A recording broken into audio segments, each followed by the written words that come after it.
We're with Francisco Arenas and Aria Hervalejo in Spain, Seville, at the IFAPA research station. They've been working on high density of Valencia juicing type of oranges using mechanical harvesting methods. These trees are Solisteiana. They're 10 years old. They were planted at a 1 metre spacing, and there's actually a trellis here that they started using, and you can just go and see the remnants of their post here.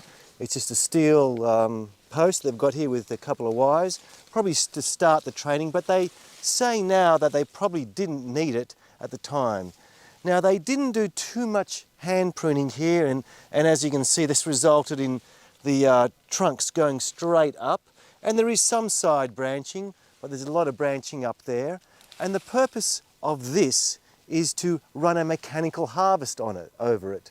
Now, they mechanically prune every year. As soon as after harvest, they come in, do the sides and the tops. But they do another 2 toppings in our equivalent January, and then another one in March. Obviously, they have to keep the tree low enough so the oxbow machine can go over the top. Now, with yields, they've been getting around about 40 tonnes per hectare. So we're looking inside the tree. There's a rootstock growing through there, and you can see how upright it is. And they said that they do, after they do their first mechanical hedging, side hedging, they do come in and might take out a upright shoot or 2 to help thin out the canopy, or else really it would just be a massive jungle in here if they didn't do those 1 or 2 limbs or those rootstocks that do grow out every so often. This is a newer trial from the other one. These trees are only 7 years old, and they've chosen the favourable 4 metre spacing, which they believe is the optimum spacing. Now, you'll see that these trees are much smaller than the other ones, and this is designed to go more over a type of olive harvesting machine. And with these Valencias, it's also aimed for multi-purpose.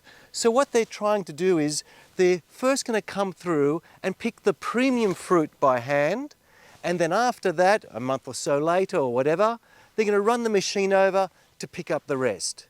So far, with yields at about age 7, it's about 25 tonnes per hectare. We look into the trees, there is a bit of hand pruning going on. If not, it just would be a total mess of congestion here. And I would assume that they would do a similar type of hedging and cutting as the other trial block, whereby they trim the hedges, the sides straight after harvest and the tops, and then do another couple of toppings to keep the height of the tree in a manageable size. These trees are at the 3 metre spacing, and you can see how it's just a bit too tight for the tractor to go through. Thus, they've chosen the 4 metre spacing.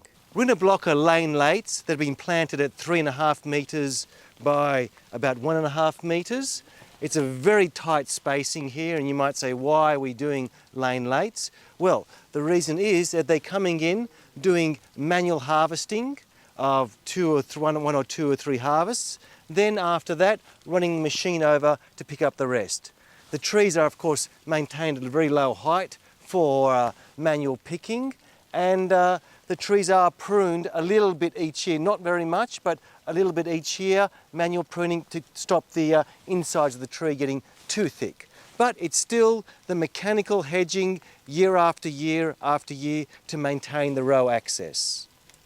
So we're looking inside the tree. There's still a lot of dead wood, a lot of branches in there. They do a bit of pruning, as I said, but perhaps not too much extensive pruning. It's mainly by the mechanical machine. And they get around about 25 to 40 tonnes per hectare.